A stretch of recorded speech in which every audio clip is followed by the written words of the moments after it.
अस्सलाम वालेकुम नाज़रीन, मां ज़हीर संजल बाणी शबाना नवाज़ ऑफिशियल चैनल तां तव्हां सां मुख़ातिब आहियां। सोशल स्टडी क्लास 6 यकीनन तव्हांजी तयारी बहितर नमूने सां हली रही हूंदी।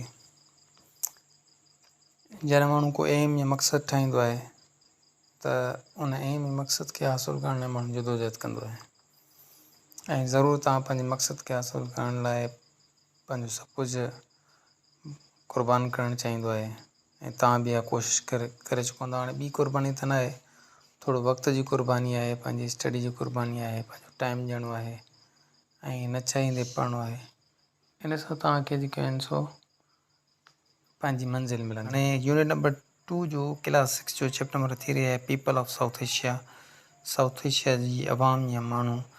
नेम द, हाणे क्वेश्चन हुन में आहे name the official language of India. India जी जेका सरकारी ॿोली आहे उहा कहिड़ी आहे? Hindi and English. सरकारी ॿोली ॿ आहिनि, हिंदी ऐं अंग्रेज़ी। Old name of Sri Lanka's Ceylon. Sri Lanka जो पुराणो जेको नालो आहे सेलोन आहे। हाणे श्रीलंका आहे, पुराणो नालो सेलोन हो। Which country of South Asia consist of group of islands.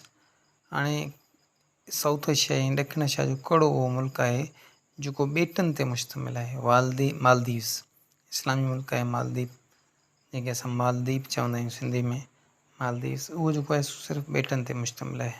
Chapter number 4 the work people do. माण्हू कमु कनि था, कहिड़ो कमु कनि था? How many types of work structure are there. कम जा या माण्हुनि जा धंधा हिनखे चइजे, हिन चैप्टर जो नालो ॾिजे त how many types of work structures are there. कम जी बनावट जा केतिरा क़िस्म आहिनि? 4।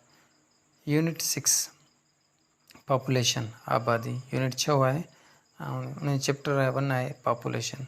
Most populated country in the world is. दुनिया में सभ खां वधीक आबादी वारो मुल्क कहिड़ो आहे?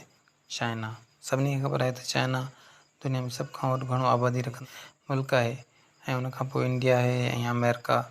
ऐं दुनिया में सभिनी खां जेको इस्लामी मुल्क आहे, आबादी रखंदड़ इस्लामी मुल्क आहे उहो इंडोनेशिया आहे ऐं सेकेंड नंबर ते पाकिस्तान आहे।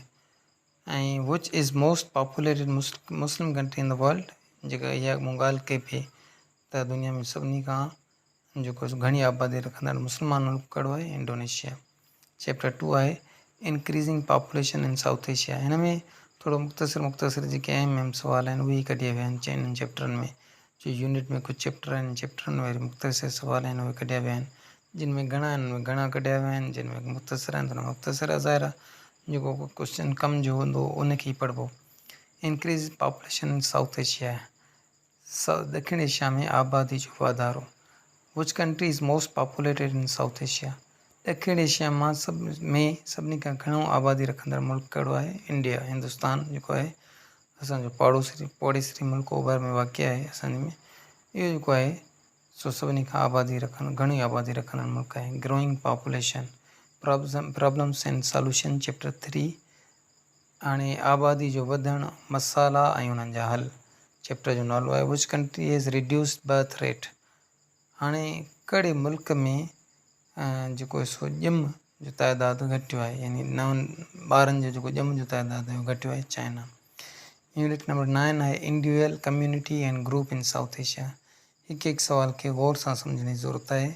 इन्हनि मां के बि क्वेश्चन अची सघनि था। Chapter 1 individual in South Asia south Asian societies. The language spoken in Bhutan is.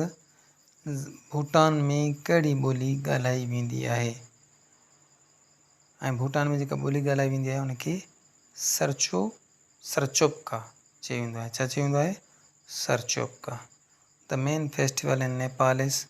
Nepal में अहम जेको आहे ख़ुशी जो ऐं फेस्टिवल वारो ॾींहुं कहिड़ो आहे फेस्टिवल?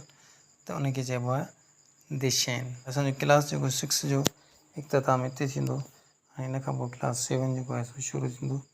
नेक्स्ट क्लास में असां क्लास 7 जो जेको आहे सो क्लास हलाईंदासीं। असां सां जुड़ियल रहंदा ऐं महिनत कंदा रहंदा, शयुनि खे सम्झण जी कोशिशि कंदा रहंदा, बार बार इन वीडियोज़ खे ॿुधंदा, बार बार पंहिंजे हिसाब सां नोट्स ठाहे करे उनखे पढ़ंदा। इंशाल्लाह ज़रूरु फ़ाइदो थींदो। उमेदु आहे त तव्हां चङी नमूने तयारी करे रहिया हूंदा, असां सां गॾु रहंदा शबाना नवाज़ ऑफिशियल चैनल सां, ताकी तव्हां पंहिंजी मंज़िलनि खे हासिलु करे सघो।